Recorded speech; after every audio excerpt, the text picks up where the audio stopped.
এটা হচ্ছে ইস্টম্যানের চার্জার। তো এই চার্জারটার প্রবলেম হচ্ছে অ্যাম্পিয়ার প্রবলেম। তো দেখো আমার এখানে 18 অ্যাম্পিয়ার মতন নিয়েছে, এটা 18 অ্যাম্পিয়ার চার্জার। তো আমার ব্যাটারিটা ফুল চার্জ আছে, ওই জন্য এরকম একটু কম নিচ্ছে। তো এটা 18 অ্যাম্পিয়ার চার্জার।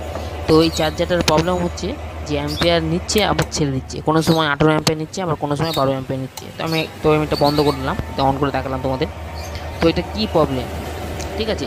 তো এটা আমি একবার করে দিয়েছিলাম, করে দেওয়ার পরে একদিন চলার পরে আবার সেই 8 অ্যাম্পিয়ার 9 অ্যাম্পিয়ার করে নিচ্ছে। গাড়ি চার্জ হচ্ছে না, চার্জ হতে প্রচুর টাইম লাগছে। তো আমি এটা কীভাবে সলিউশন করেছি সেটা তোমাদের বলবো। তো ভিডিওটা ভালো করে মনোযোগ দিয়ে দেখবে এবং কথাগুলো ভালো করে শুনবে, তাহলে কিন্তু তোমরা বুঝতে পারবে।